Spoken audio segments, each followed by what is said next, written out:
Hello, my name is Francisco Barragan. I will be doing my study skill speech right here. I have my brother along with his girlfriend and my father. They will be here to be my audience as I do my study skill speech on how to study better and retain your retention as you are studying. Now I'll hand over the phone to my brother as I begin my speech. Hello, and thank you for having me here today. Today I'll be going over how to retain your retention when it comes to studying.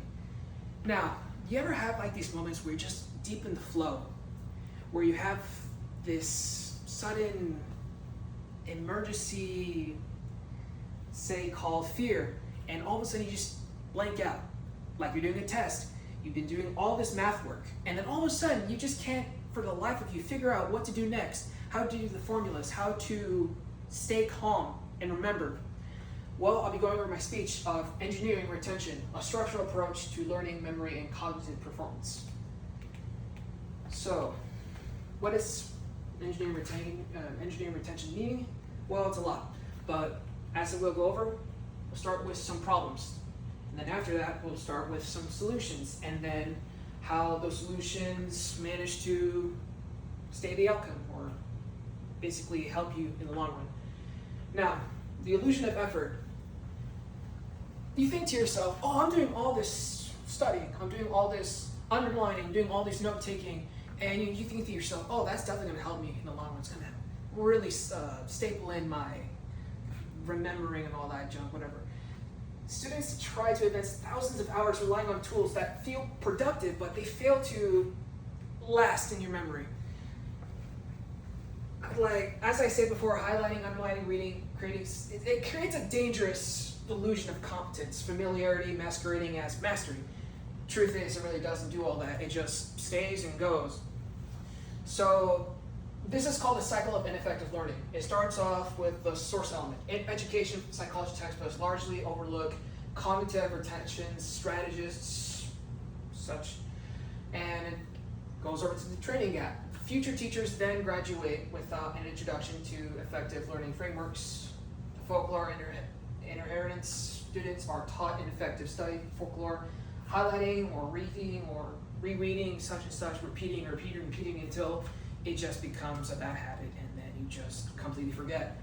As the result, all that wasted effort, high frustration, rapid information decay, overall you're feeling really crappy and you just can't retain the information.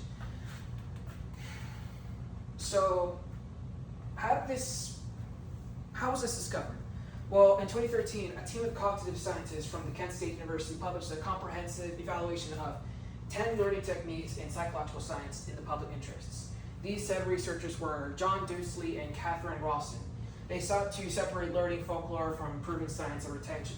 Now, about these 10 common learning techniques, we'll be going over it in this presentation here, starting with the science of utility. So, as I said before, we went through illusions of effort, like highlighting, underlining, reading, summarization. These are bad habits. But I have discovered some newer habits that kind of help you retain the information better, such as practice testing. I know you hate tests. It comes as a huge waste of effort, you think of it.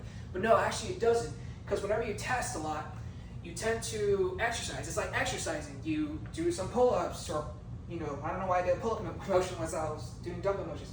You basically waste away your muscles, so that way your muscles grow better. After all, the brain is a muscle. So self-quizzing on the material helps a lot. Such as well as just repracticing, spreading the study sessions over time, because studying helps, no crap. Studying with people helps a lot too. I know, common knowledge. Now, knowing the science isn't enough. You gotta abandon the comfort of highlighting. We cannot rely on the willpower. We require a structural framework. We're human. We're not some basic computer that goes in a straight line and goes from point A to point B. We're more complicated than that. So, a physical space that forces the execution of practice testing and distributed practice by default could help you a lot. So here we basically formed up a new way of how to write. So Q columns, basically organize one space dedicated to here to keep an empty space during class. Soon after, reducing the notes to a concise joining questions. Basically, digest them to smaller bites. Now, the note-taking area is where you do all your notes. Basically, record a lecture as meaningfully as possible. No unnecessary details, just right into the gist. And then the summary, sum up the entire pages of the notes into 1 or 2 sentences. And I basically just worked out a whole roadmap. See, so like 3 phases. So phase 1, as you're in a lecture, try to record yourself. Not visibly record, but maybe like a voice recording sessions. I've seen people do it a lot, and quite frankly, I should start doing that too. But obviously, this is a whole presentation dedicated to learning some new habits, and I'm learning myself. So capturing facts, ideas to maintain a column legitimately.